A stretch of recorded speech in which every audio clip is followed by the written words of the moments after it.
지은은 22살이 되던 해 겨울, 강원도 깊은 산속에 자리 잡은 오래된 집으로 돌아왔다. 초겨울의 공기는 살을 애는 듯 차가웠지만 그녀의 마음속에는 더 오래된 냉기가 자리하고 있었다. 그 집 앞마당 한켠에는 작은 봉분이 하나 있었다. 할머니의 무덤이었다. 지은은 무덤 앞에 무릎을 꿇고 낡은 노트를 꺼내 펼쳤다. 그 노트는 엄마의 글씨와 할머니의 글씨가 뒤섞여 있었다. 손끝이 떨리며 글씨를 더듬자 그녀의 머릿속에는 오래된 목소리가 되살아났다. 할머니는 엄마를 죽였다.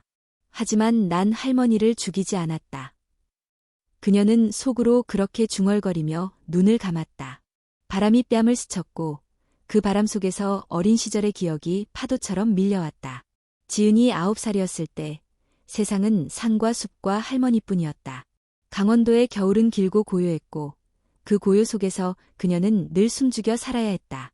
전기도 잘 들어오지 않는 작은 나무집, 전화도 텔레비전도 없는 그곳은 세상과 단절된 또 다른 세계였다. 그녀에게는 학교도 친구도 없었다. 오직 할머니만이 유일한 어른이자 세상의 전부였다. 할머니는 늘 무표정했고 목소리는 낮지만 단호했다. 지은에게 밥을 해주고 옷을 입혀주었지만 그 따뜻함 속에는 늘 차가운 금기가 함께 따라왔다. 밖에 나가지 마라. 사람을 만나면 안 된다. 너는 특별하니까 세상에 노출되면 위험하다.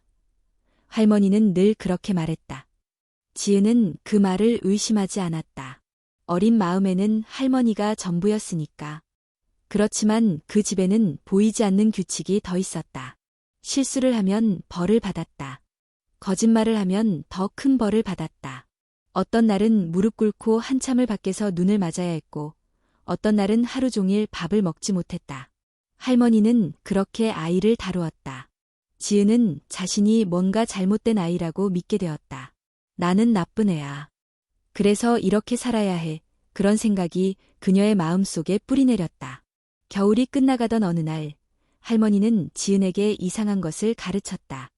이 산에서 살아남으려면 약초만 아는 게 아니라 피도 알아야 한다. 할머니는 그렇게 말하며 토끼 한 마리를 잡아오라고 했다. 지은은 처음에는 떨리는 손으로 토끼를 안았다. 작은 동물이 두려움에 떨고 있었다. 할머니는 아무런 표정 없이 칼을 쥐어주었다. 이건 필요해서 하는 거다. 내가 살아남기 위해서는 해야 한다. 지은은 울고 싶었지만 울 수 없었다. 칼끝이 토끼의 숨결을 스치며 그녀의 어린 마음속에 무언가 깊은 금이 갔다. 그날 이후 지은은 더 조용해졌다. 할머니의 눈빛 하나에도 몸이 굳어버렸고 밤마다 꿈에서 토끼가 피를 흘리며 자신을 바라보는 환영을 보았다. 그러나 집안에는 그 꿈을 이야기할 사람이 없었다. 할머니에게 말하면 약한 소리 하지 마라라는 대답만 돌아올 것이 뻔했기 때문이다. 봄이 다가오던 어느 날, 지은은 처음으로 산 아래쪽으로 혼자 내려갔다. 약초를 캐라는 심부름을 하던 중 길을 잃었고 그때 한 소녀와 마주쳤다. 서연이었다. 서연은 지은과 비슷한 나이로 보였지만 도시에서 온 듯 깔끔한 옷차림과 밝은 미소를 하고 있었다. 서연은 먼저 다가와 안녕. 너 여기서 살아. 라고 물었다. 지은은 대답하지 못하고 고개만 끄덕였다. 서연은 지은에게 떡을 내밀었다. 내가 가져온 건데 먹어볼래? 지은은 주저하다가 떡을 받아 한 입 먹었다.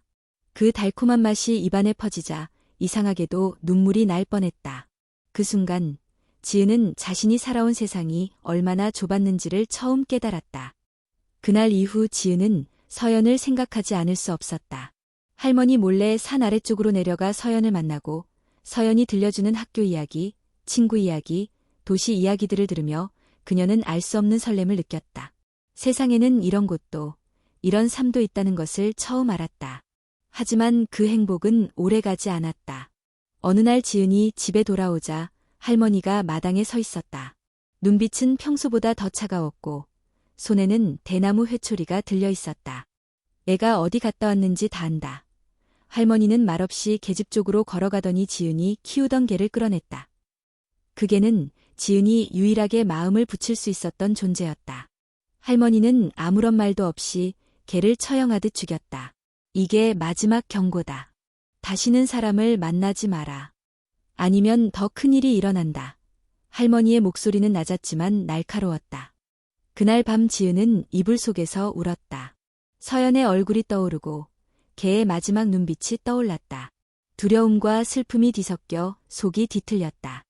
하지만 그 울음소리는 밤속에 삼켜져 아무에게도 닿지 않았다. 그렇게 지은의 세계는 더 좁아졌다. 할머니의 그림자는 점점 더 짙어졌고 그 속에서 지은은 점점 더 작은 아이가 되어갔다. 그러나 마음 한구석에는 서연이 남겨놓은 미소가 있었다. 그 미소가 지은의 마음속 어딘가에 작은 균열을 만들어가고 있었다. 그날 이후 지은은 매일 밤마다 서연을 떠올렸다. 그녀의 목소리, 따뜻한 눈빛, 그리고 나눠 먹던 떡의 달콤한 맛. 그것은 지은이 처음으로 느껴본 다른 세상의 조각이었다. 며칠 뒤, 지은은 다시 산 아래로 향했다. 약초를 캐러 간다는 핑계를 대고 서연을 찾았다. 놀랍게도 서연은 여전히 그 자리에 있었다. 그녀도 지은을 기다리고 있었던 것이다. 또 만났네. 서연이 활짝 웃으며 손을 흔들었다. 지은은 무심하게 고개를 끄덕였지만 입꼬리는 미세하게 올라가 있었다. 그날 두 소녀는 처음으로 함께 앉아 오랜 시간을 보냈다. 서연은 도시에서 살다가 방학 동안 외할머니 댁에 내려왔다고 했다. 학교에서는 음악을 좋아하고 친구들과 수다 떠는 걸 즐긴다고 말했다. 너는 학교 안 다녀? 응, 할머니가 안 보내줘. 에? 세상이 위험하대. 서연은 이해할 수 없다는 듯 고개를 갸웃했지만 더 묻지 않았다. 대신 자신의 이야기를 들려주며 지은의 침묵을 부드럽게 감쌌다. 그 이후 지은과 서연은 며칠에 한 번씩 몰래 만나기 시작했다. 둘만의 비밀 장소가 생겼고 서로에 대해 조금씩 더 알아갔다. 지은은 웃는 법을 배웠고 서연은 그런 지은을 지켜보며 더 많은 걸 나누고 싶어 했다. 어느 날 서연은 작은 라디오를 가져왔다. 이어폰을 나눠 끼고 음악을 들었다. 지은은 처음 듣는 멜로디에 눈이 커졌다. 이게 뭐야? 아이돌 노래야. BTS 몰라? 몰라. 세상에, 너 진짜 아무것도 모르는구나. 서연은 놀라면서도 웃었고 지은은 처음으로 나도 이런 걸 알고 싶다는 욕망을 느꼈다. 그날 밤 그녀는 꿈에서 도시의 불빛을 보았다. 하지만 행복은 오래가지 않았다. 일주일 뒤 지은이 숲에서 돌아오자마자 할머니는 현관 앞에 서 있었다. 말없이 그녀를 바라보는 눈빛이 얼음처럼 차가웠다. 거기 앉아. 지은은 말없이 마루에 앉았다. 할머니는 천천히 집 안으로 들어가더니 개주를 손에 들고 나왔다. 그 끝에는 지은이 아끼던 강아지, 몽실이가 있었다. 이 아이가 내 친구였지. 할머니. 다시는 그 아이를 만나지 말라고 했을 텐데. 지은은 울먹이며 몽실이를 안으려 했지만 할머니는 단호하게 밀쳐냈다. 그리고는 마당 한가운데서 개를 죽였다. 그 장면은 지은의 눈앞에서 느리게 재생되듯 흐려졌고 소리는 멀어져 갔다. 그날 밤 지은은 침대에 누워 숨을 죽이고 울었다. 가슴속에서 어떤 것이 찢어지는 듯한 고통이 밀려왔다. 몽실이의 마지막 울음소리, 서연의 웃음소리, 할머니의 무표정한 얼굴이 뒤섞여 지옥처럼 반복되었다. 그 다음 날부터 지은은 서연을 만나지 않았다. 마음속에 커다란 구멍이 뚫린 듯 아무것도 느낄 수 없었다. 할머니는 아무 일도 없었다는 듯 평소처럼 행동했다. 며칠이 지난 어느 날 서연이 비를 맞으며 산중턱까지 찾아왔다. 옷은 젖었고 얼굴에는 불안이 가득했다. 왜 안 나와? 무슨 일 있었어? 돌아가. 더는 만나면 안 돼. 에이, 내가 뭐 잘못했어? 그냥 돌아가. 지은은 등을 돌리고 눈을 감았다. 서연의 발소리가 멀어질 때까지 아무 말도 하지 않았다.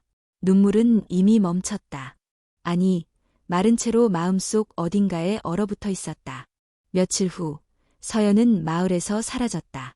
할머니는 조용히 말했다. 그 아이 집으로 돌아갔단다. 너무 자주 산에 올라오면 위험하니까. 잘된 일이야. 하지만 지은은 믿지 않았다. 밤마다 악몽에 시달렸다. 서연이 피를 흘리며 산속에 쓰러진 모습, 자신을 향해 손을 뻗는 환영, 그리고 할머니가 그 위에 서 있는 장면. 그 이후 지은은 더 이상 아무것도 느낄 수 없었다. 감정이라는 것이 어떻게 작동하는지조차 잊어버린 듯했다. 책을 읽어도, 밥을 먹어도, 바람을 맞아도 아무 감흥이 없었다. 그러던 어느 날, 지붕 및 낡은 서랍을 정리하던 중, 지은은 나무 상자 하나를 발견했다. 상자 안에는 오래된 노트 한 권이 들어있었다. 표지는 달아있었고, 첫 장에는 익숙한 이름이 쓰여 있었다. 김현주. 1991년 3월. 그 이름은 엄마의 이름이었다. 지은은 조심스럽게 노트를 펼쳤다. 나는 오늘도 딸에게 미안한 마음뿐이다. 이 집은 감옥이다. 엄마는 미쳤다. 나를 지키려고 한다고 하지만 나는 여기에 갇혀 숨이 막힌다. 만약 이 글을 누가 읽고 있다면 제발 우리 딸을 구해줘. 한 장, 두 장 넘길수록 노트는 점점 절망으로 물들어 있었다. 엄마는 자신이 이 집에서 벗어나고 싶어 했고 아이를 지키고 싶어 했으며 결국 아무도 자신을 구하지 못할 거라 믿고 있었다. 마지막 페이지에는 이렇게 쓰여 있었다. 지은아, 엄마는 너를 사랑해. 하지만 너를 품에 안고 세상 밖으로 나갈 수 있을지 모르겠다. 엄마가 실패한다면 너는 꼭 살아. 꼭. 그 순간 지은의 머릿속에서는 무언가가 무너져 내렸다. 지은은 손끝이 떨리는 것을 느끼며 노트의 마지막 장을 덮었다. 머릿속이 하얘졌다. 심장이 조여오는 듯한 통증이 가슴을 파고들었다. 엄마는 이 집에서 벗어나려 했고 그녀를 지키려 했지만 결국 아무것도 이루지 못한 채 사라졌다. 할머니가 늘 말하던 너는 세상에 나가면 안 되는 아이야라는 말이 이제는 저주처럼 들렸다. 엄마가 남긴 글에서는 사랑과 절망이 뒤섞여 있었다. 그 글을 읽은 순간 지은은 비로소 알게 되었다. 할머니가 엄마를 죽였을지도 모른다는 사실을. 아니, 어쩌면 죽이지 않았더라도 그녀를 그렇게 만든 건 분명했다. 그날 밤 지은은 잠을 이루지 못했다. 바람 소리, 나뭇가지 흔들리는 소리, 집안의 삐걱거리는 소리 하나하나가 그녀의 신경을 긁어댔다. 어둠 속에서 지은은 할머니의 방 앞에 서 있었다. 문틈 사이로 새어나오는 희미한 불빛이 그녀의 얼굴을 비쳤다. 할머니. 엄마는 어디 갔어요? 할머니는 아무 대답이 없었다. 지은은 한 걸음 더 다가섰다. 엄마가 남긴 노트를 봤어요. 엄마는 여기서 도망치려 했어요. 할머니가 막았죠? 그제야 할머니는 천천히 고개를 들었다. 그녀의 눈에는 피곤과 무거운 무표정이 서려 있었다. 그 아이는 나를 이해하지 못했어. 세상이 얼마나 잔인한지도 모르면서 나가겠다고 했지. 그래서 죽였어요? 잠시 침묵이 흘렀다. 할머니는 창밖을 바라보며 입을 열었다. 죽이려고 한 게 아니었어. 그저 맞고 싶었을 뿐이야. 나도 두려웠어. 세상이 너희를 어떻게 대할지, 어떻게 망가뜨릴지. 그 아이가 나를 떠나면 다시는 못 돌아올까 봐. 지은은 숨이 막혔다. 그래서 가뒀어요. 그렇게 사랑한다면서 왜 엄마를 무덤 속에 넣었어요? 할머니의 어깨가 미세하게 떨렸다. 그녀는 손을 떨며 무릎 위에 얹었다. 나는 너희를 지키고 싶었을 뿐이야. 그게 지키는 거예요? 나는 지금까지 감옥에서 살았어요. 친구도 없고 세상도 모르고 매일 두려움 속에서 살았어요. 지은의 목소리는 갈라졌고 눈물이 뺨을 타고 흘러내렸다. 할머니는 아무 말 없이 고개를 떨궜다. 그날 이후 지은과 할머니 사이에는 아무런 대화가 없었다. 밥상에 마주 앉아도 말이 없었고 눈을 마주치지도 않았다. 지은은 하루하루를 침묵 속에서 버텼다. 마음속에는 혼란과 분노, 슬픔과 연민이 뒤섞여 있었다. 며칠 뒤 지은은 서연의 꿈을 꾸었다. 숲속에서 서연이 웃으며 손을 흔들고 있었다. 지은은 그 꿈에서 울면서 달려갔지만 서연은 점점 멀어지더니 사라졌다. 다음 날 아침 지은은 결심했다. 이제는 이 집을 떠나야 한다고. 더 이상 할머니의 그늘에서 살 수 없었다. 지하 창고에 숨겨두었던 낡은 가방을 꺼냈다. 엄마의 노트, 몇 벌의 옷, 몇 년 동안 몰래 모은 현금 몇 장을 챙겼다. 그리고 조용히 방문을 열었다. 할머니는 거실에 앉아 있었다. 라디오도 텔레비전도 없는 그 집에서 그녀는 멍하니 벽을 바라보고 있었다. 지은은 조용히 말했다. 저 갈게요. 할머니는 고개를 돌리지 않았다. 이제 내가 뭘 해도 늦은 거지. 지은은 대답하지 않았다. 나는 너를 사랑했어. 이상한 방식이었겠지. 하지만 나는 너를 해치려고 한 적은 없었어. 그래서 서연도 해치려 한 건 아니에요? 할머니는 그제야 고개를 들었다. 그녀의 눈빛은 어딘가 불안정했고 한참을 침묵한 후 중얼거렸다. 그 아이는 위험했어. 너를 데리고 세상으로 나가려 했잖아. 그래서 없앴어요? 할머니는 아무 대답도 하지 않았다. 지은은 더 이상 기다리지 않고 문을 열고 나갔다. 차가운 공기가 얼굴을 스쳤다. 그녀는 뒤돌아보지 않았다. 산길을 내려가며 그녀는 마음속으로 되뇌었다. 나는 살아남을 거야. 엄마가 하지 못한 걸 내가 할 거야. 며칠 후 지은은 서울에 있는 엄마의 사촌에게 도착했다. 처음으로 진짜 가족의 온기를 느꼈다. 따뜻한 집, 웃는 얼굴, 질문 없이 안아주는 품. 그리고 며칠 뒤 놀라운 일이 일어났다. 우연히 거리에서 서연을 마주쳤다. 조금 더 컸고 머리가 짧아졌지만 분명히 서연이었다. 지은이, 맞지? 서연이야. 두 사람은 그대로 얼어붙은 듯 서로를 바라보았다. 눈물이 먼저 흐른 건 서연이었다. 너, 살아있었구나. 난, 할머니가 너를. 무슨 소리야. 나 그날, 갑자기 부모님이 데리러 왔어. 누가 우리 산에 위험하다고 신고했대. 그게 너였어? 아니, 그건. 서연은 지은의 손을 꼭 잡았다. 괜찮아. 우리가 다시 만난 게 중요해. 지은은 아무 말도 하지 못했다. 눈물이 흘러나왔고 그 눈물 속에는 슬픔과 안도, 그리고 작지만 확실한 희망이 담겨 있었다. 그날 밤, 지은은 처음으로 편하게 잠을 잤다. 몽실이의 울음소리도, 엄마의 울부짖음도, 할머니의 차가운 눈빛도 없이. 대신 서연의 따뜻한 미소가 그녀의 꿈속을 비쳤다. 도시에 정착한 지 몇 달이 흘렀다. 처음에는 모든 것이 낯설고 두려웠다. 아파트의 소음, 수많은 사람들, 끝없이 이어지는 도로와 네온사인. 하지만 지은은 적응해 나갔다. 사촌 이모의 도움으로 검정고시 준비를 시작했고 도서관에서 자원봉사도 하게 되었다. 매일 새로운 얼굴과 마주하고 책을 읽고 질문을 받고 대답하는 일상은 그녀에게 조금씩 숨통을 틔워주었다. 서영과는 주말마다 만났다. 같이 영화를 보고 카페에서 이야기를 나누고 서로의 삶을 나누었다. 지은은 서연에게 전부를 말하지는 못했지만 마음속 깊은 감정은 천천히 풀리고 있었다. 하지만 밤이 되면 할머니의 그림자가 찾아왔다. 꿈속에서 지은은 여전히 그 낡은 집안에 있었다. 어두운 복도, 삐걱거리는 마룻바닥, 창밖을 바라보는 할머니의 뒷모습. 그녀는 자신이 그 집을 떠났어도 집은 아직 그녀 안에 존재하고 있음을 느꼈다. 어느 날 이모가 말했다.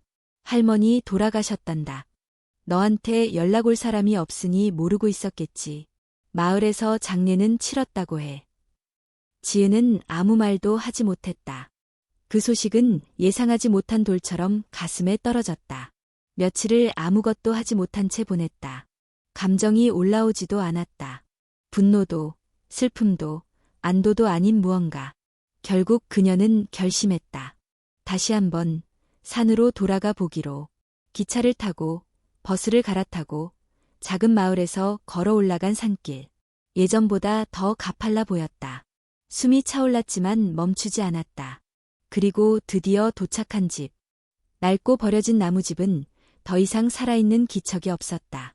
마당의 풀은 무성했고 창문은 먼지로 가득했다.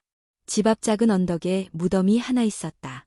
간소한 돌비석에 김말순, 향년 84세라고 적혀 있었다. 지은은 그 앞에 천천히 무릎을 꿇었다. 가방에서 꺼낸 노트를 조심스럽게 펼쳤다. 그것은 여전히 엄마의 글씨와 냄새를 품고 있었다. 할머니, 이제야 왔어요. 그녀는 무덤을 바라보며 천천히 말을 이어갔다. 많은 시간이 걸렸어요. 너무 늦은 걸지도 몰라요. 그래도 저 이제는 조금은 알 것 같아요. 지은은 기억 속의 장면들을 떠올렸다. 차가운 눈빛, 무거운 침묵, 그리고 드물게 비쳤던 할머니의 떨리는 손. 당신은 틀렸어요. 사랑하는 방식도, 지키는 방식도 너무 잔인했고, 너무 외로웠어요. 우리 모두를 아프게 했어요. 그녀는 잠시 말을 멈췄다. 숨이 목에 걸리는 듯했다. 하지만 저도 알아요. 당신이 정말 혼자였다는 걸, 아무도 당신을 가르쳐주지 않았다는 걸, 사랑을 받지 못한 사람은 사랑하는 방법도 모른다는 걸. 눈물이 천천히 흐르기 시작했다. 엄마도 용서하려고 했어요. 저도 그럴게요. 아니, 용서라기보단 이제 그 고리를 끊을 거예요. 증오의 유산은 여기서 끝이에요. 그녀는 무덤 옆 작은 흙바닥을 손으로 고르기 시작했다. 가방에서 작은 화분 하나를 꺼냈다. 씨앗 하나를 조심스럽게 심었다. 작은 꽃이었다. 엄마가 좋아하던 색의 꽃이 피는 종류였다. 이건 당신을 위한 꽃이 아니에요. 저를 위한 거예요. 이곳에서 다시 시작할 수 있게 해주는 표식이에요. 그녀는 천천히 일어섰다.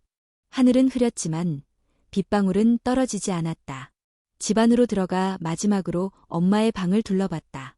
책상 위에는 오래된 시계가 멈춰 있었고 벽에는 어릴 적 지은의 그림이 걸려 있었다.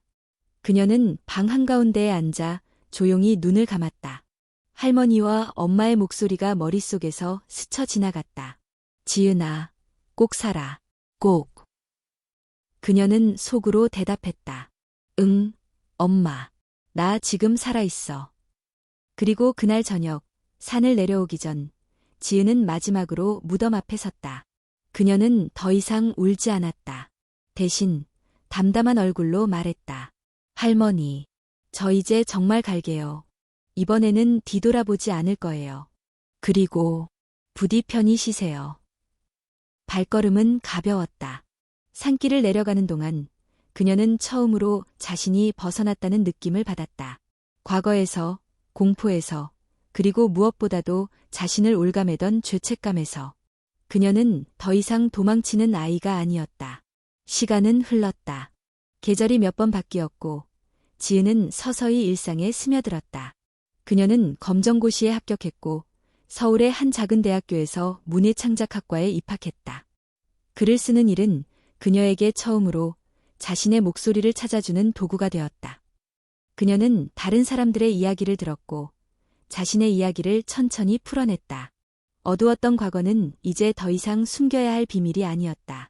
서영과의 관계도 깊어졌다. 두 사람은 같은 기숙사 근처에 살았고 서로의 생일을 챙기고 시험이 끝난 날엔 함께 강변을 걷기도 했다. 어느 날 수업이 끝난 후 카페에서 서연이 물었다. 혹시 그 집에 다시 가볼 생각 있어? 지은은 잠시 멈칫했지만 고개를 끄덕였다. 응, 꽃이 피었을까 궁금하거든. 그리고 봄방학이 시작되던 날, 두 사람은 함께 강원도로 향했다. 산길은 여전히 가팔랐지만 이전보다 더 짧게 느껴졌다. 그녀는 더 이상 무언가에 쫓기듯 걷지 않았다. 숨을 고르며 바람을 느끼며 주변을 바라보며 천천히 걸었다. 집은 여전히 버려져 있었지만 마당 한켠의 작은 언덕 위에는 확실히 변화가 있었다. 그녀가 심은 꽃이 피어 있었다. 하얗고 작지만 생명력 있는 꽃이었다. 바람에 살짝 흔들리는 그 모습은 말없이 모든 것을 말해주는 듯했다. 지은은 그 앞에 앉았다. 그리고 조용히 말했다. 할머니, 잘 지내고 계시죠? 서연은 그녀의 곁에 조용히 앉았고 두 사람은 아무 말 없이 꽃을 바라보았다. 이 꽃, 엄마가 좋아하던 색이에요. 예뻐. 처음 심을 때는 잘 자랄 수 있을지 걱정했는데 이렇게 피었네요. 지은은 꽃잎을 살짝 만져보며 생각했다.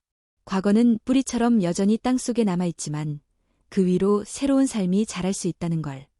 그녀는 가방에서 조그만 종이봉투를 꺼냈다. 새로운 꽃이었다. 이번에는 내가 심어줄래? 서연은 놀란 듯 쳐다보다가 웃으며 고개를 끄덕였다. 둘은 함께 땅을 고르고 씨앗을 심었다. 손이 흙에 묻었지만 기분은 맑았다. 이건 어떤 꽃이야? 아직 몰라. 혼합 씨앗이래. 어떤 게 나올지 모른대. 재밌네. 지은은 그렇게 말하며 무덤을 바라보았다. 그리고 속으로 중얼거렸다. 할머니, 이제 진짜 마지막이에요. 그녀는 무덤 앞에 무릎을 꿇고 낮은 목소리로 말했다. 그날 제가 떠날 때 왜 말리지 않으셨는지 이제는 알아요. 저를 놓아주신 거죠. 당신이 할 수 있는 유일한 방식으로요. 이건 용서가 아니라 제 선택이에요. 저는 이제 증오를 유산으로 물려주지 않을 거예요. 저는 사랑하는 방법을 배울 거예요. 그녀는 깊게 숨을 들이쉬고 일어섰다. 하늘은 맑았고 산새 소리가 부드럽게 울려 퍼졌다. 지은은 서영과 함께 길을 내려가기 시작했다. 발걸음은 가볍고 마음은 단단했다. 그녀는 더 이상 할머니의 손녀로만 존재하지 않았다. 더 이상 엄마를 잃은 아이로도 아니었다. 그녀는 이제 자신으로 존재하고 있었다. 작가로서, 친구로서, 그리고 한 사람의 인간으로서. 며칠 후, 그녀는 자신의 글을 써서 학교 문학 동아리에 제출했다. 제목은 산 아래 집이었다. 그 글의 마지막 문장은 이렇게 끝났다. 나는 살인자의 손녀다. 잔인한 사랑을 받은 아이였다. 하지만 나는 그 사랑을 증오로 되갚지 않았다. 나는 다르게 살기로 선택했다. 그것이 나를 나답게 만든다. 문장을 쓰고 펜을 내려놓는 순간 지은은 알 수 없는 평온함을 느꼈다. 그녀는 더 이상 과거의 그림자에 갇혀 있지 않았다. 그녀는 지금 이 순간 이 자리에서 살아가고 있었다. 그리고 그것은 엄마가 남긴 마지막 말에 대한 진심 어린 대답이었다.